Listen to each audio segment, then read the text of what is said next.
Assalamualaikum warahmatullahi wabarakatuh. Saya Amir Mahmud dari kelas IE 20C5 Program Studi Teknik Industri Universitas Pelita Bangsa. Di sini akan menjelaskan tentang ISO 9000 untuk memenuhi syarat penilaian tugas dari mata kuliah pengendalian dan penjaminan mutu. Nah, ISO atau International Organization of Standardization adalah badan standar dunia yang dibentuk untuk meningkatkan perdagangan internasional yang berkaitan dengan perubahan barang dan jasa. ISO dapat disimpulkan sebagai koordinasi standar kerja internasional, publikasi standar harmonisasi internasional, dan promosi pemakaian standar internasional.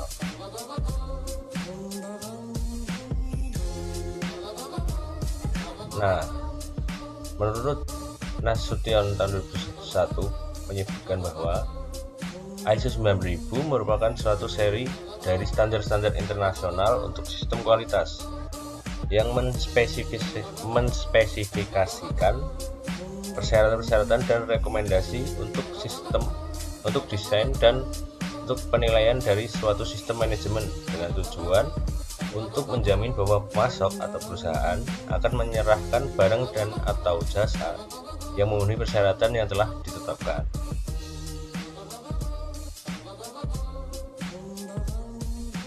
Nah, ISO 9000 sendiri mencakup standar-standar seperti yang tersebut di bawah ini. Nomor 1 ISO 9000. Ini mencakup dasar-dasar sistem manajemen kualitas dan spesifikasi terminologi dari sistem manajemen mutu. Lalu ada ISO 9001 ditujukan untuk digunakan di organisasi manapun yang merancang, membangun, memproduksi, memasang, dan atau melayani produk apapun atau memberikan bentuk jasa apapun. Standar ini memberikan daftar persyaratan yang harus dipenuhi oleh sebuah organisasi apabila mereka hendak memperoleh kepuasan pelanggan sebagai hasil dari barang dan jasa yang secara konsisten memenuhi permintaan pelanggan tersebut. Implementasi standar ini adalah satu-satunya yang bisa diberikan sertifikasi oleh pihak ketiga. Lalu yang ketiga ada ISO 9004 mencakup perihal perbaikan sistem yang terus-menerus. Bagian ini memberikan masukan tentang apa yang bisa dilakukan untuk mengembangkan sistem yang telah terbentuk lama. Standar ini tidaklah ditunjukkan sebagai paduan untuk implementasi, hanya memberikan masukan saja. Nomor 4 ada ISO 19011 pedoman audit sistem manajemen dan mutu dan lingkungan. Nah, ini langkah-langkah dalam menerapkan ISO 9001-2000. Yang pertama tahap persiapan, lalu tahap pengembangan, nomor 3 tahap implementasi, nomor 4 tahap audit, yang terakhir tahap sertifikasi. Nah, sejarah dari ISO seri 9000 ini dapat kita lihat pada gambar yang nampak di layar. Konsep penilaian mutu dimulai pada masa Perang Dunia Kedua atau sekitar tahun 1943. Standar sistem mutu atau Allied Quality Assurance Publicator pada tahun 1960. DEFSTAN 05 series sebagai pengembangan dari ACAP tahun 1970. BS 5750 tahun 1979. Seri standar ISO 9000 dipublikasikan tahun 1987. Nah, tujuan dari ISO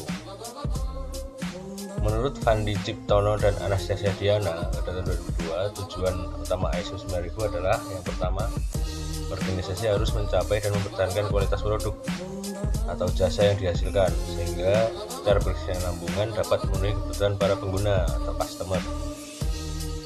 Nomor 2, organisasi harus memberikan keyakinan kepada pihak manajemennya sendiri bahwa kualitas yang dimaksud itu telah dicapai dan dapat dipertahankan. Nomor 3, organisasi harus memberikan keyakinan kepada pihak customer bahwa kualitas yang dimaksudkan itu telah atau akan dicapai dalam produk atau jasa yang dijual. Manfaat ISO menurut Rapid and Berg tahun 1994, ISO digunakan sebagai yang pertama fondasi dari kegiatan perbaikan yang kontinu untuk kepuasan pelanggan. Yang kedua, sistem dokumentasi yang benar dari perusahaan. Yang ketiga, cara yang jelas dan sistematik dari manajemen mutu. Yang keempat, mendapatkan stabilitas dan konsistensi dalam kegiatan dan sistem.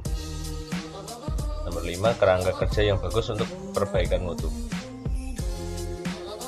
Nomor 6, praktek manajemen yang lebih efektif dengan otoritas dan tanggung jawab yang jelas terhadap orang yang berkaitan dengan mutu proses dan produk.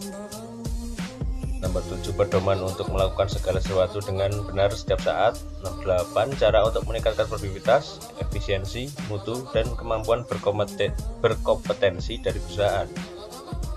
Nomor 9, persyaratan untuk melakukan bisnis internasional.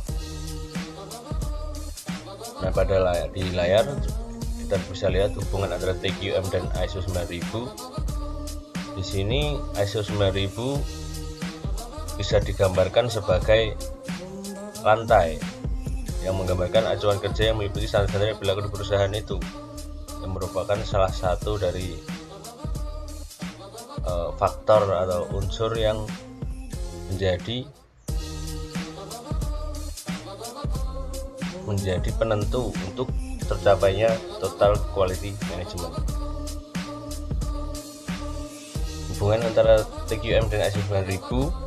ISO 9000 menggunakan pendekatan PDCA atau Plan Do Check Act sebagai dasar. Pendekatan PDCA ini terdapat dalam TQM, sehingga hubungan antara TQM dan ISO 9000 dapat digambarkan sebagai berikut.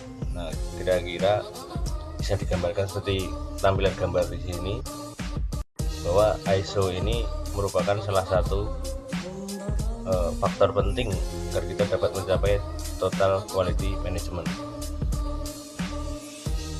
Selain itu, ISO juga menggunakan 8 prinsip dari TQM. Nah, 8 prinsip itu dapat kita lihat pada gambar berikut.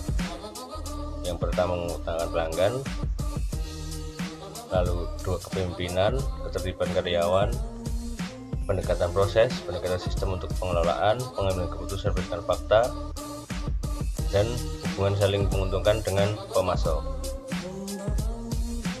Nah, kurang lebih sekian presentasi dari saya. Apabila ada kurang atau kata-kata yang salah, mohon maaf. Assalamualaikum warahmatullahi wabarakatuh.